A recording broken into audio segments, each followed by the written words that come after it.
Estamos começando agora novamente a nossa sessão de leitura do consciência quântica. Isso aqui é isso. Consciência quântica. A mente gosta. Vamos achar aqui onde começa.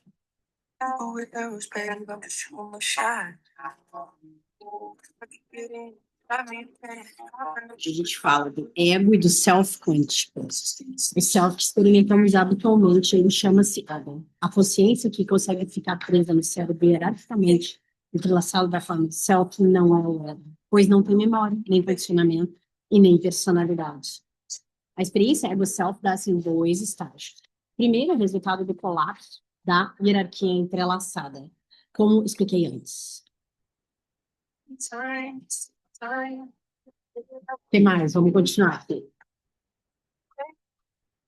Ah, isso.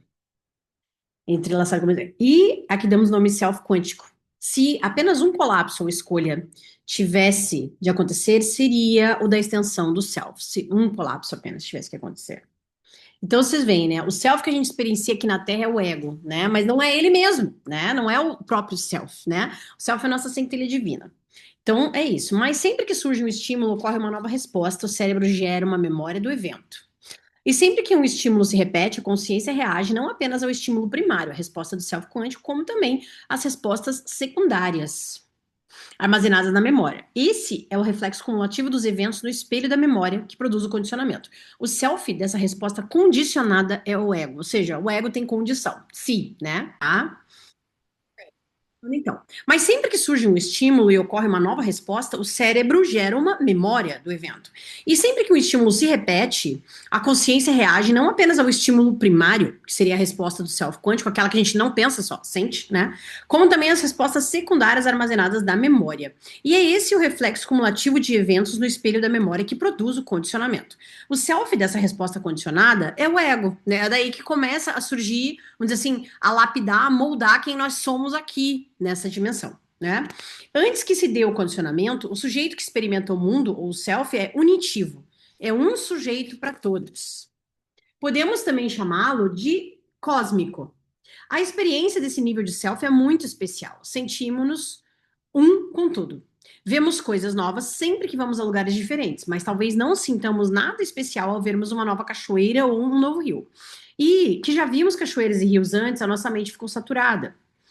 Se alguém nunca viu uma cachoeira, a experiência pode ser espetacular. Mesmo assim, algumas pessoas podem deixar escapar a imediação da experiência, pois a sua mente fica ocupada comparando a cachoeira com experiências passadas similares ou com a ideia que tinham do que seriam a experiência. Ou seja, preocupadas com o passado ou com o futuro, e não no momento presente, no agora, no estado de presença. Gente, o self só vai aparecer nesse lugar. O self só vai aparecer se a gente estiver em estado de presença. Entenda isso.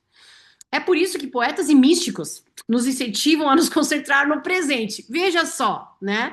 A ver tudo como se fosse a primeira vez e a experimentar sem o fardo de lembranças passadas e projeções futuras. Aquilo que eu sempre falo aqui na medicina simbólica. Uma das coisas que mais nos, vamos colocar assim, machuca é criar expectativas. Criar expectativas quanto a coisas, pessoas, projetos, etc.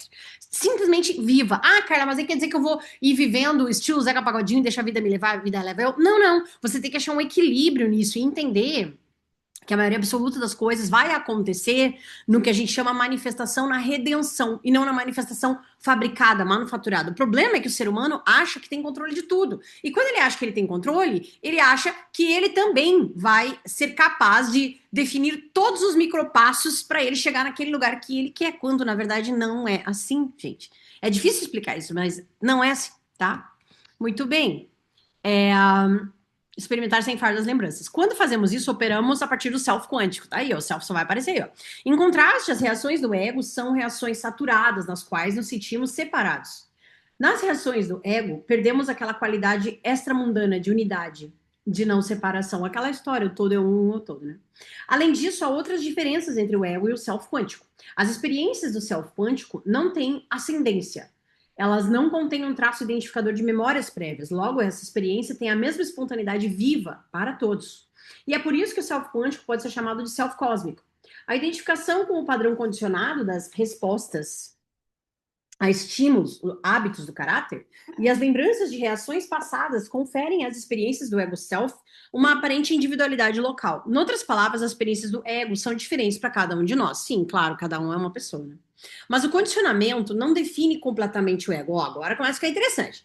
No ego, temos também a capacidade de nos manter conscientes sobre nossas próprias experiências passadas. Usando essa capacidade, reconstruímos nossas memórias de modo a nos servirem. Ego, completamente o ego.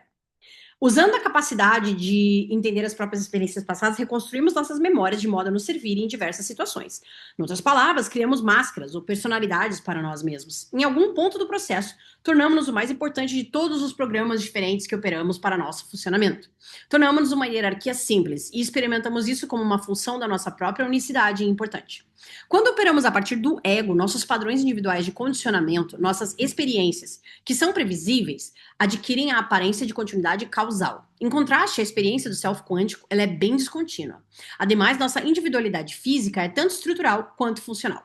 Mas nossas individualidades vital e mental são sutis. São puramente resultado de condicionamentos e, portanto, são puramente funcionais. Somos todos potencialmente capazes de acessar todas as possibilidades do mundo vital e do mundo mental. Como adultos, porém, geralmente não o fazemos. Por um motivo, não temos tempo suficiente. Em vez disso, identificamos-nos com um conjunto condicionado de padrões aprendidos com os quais exploramos os mundos vital e mental. Damos a esses padrões funcionais individuais os nomes corpo vital e corpo mental, respectivamente. A identidade consciente que experimentamos com o nosso corpo físico, vital e mental, junto com as suas memórias de conteúdos relacionados, é o que contém o nosso ego. Esse rolê, ele é bem mais profundo do que isso. Amanhã eu vou continuar essa leitura porque eu acho bem importante. Never mind, o comecinho do vídeo aí, só segue porque vai estar muito interessante.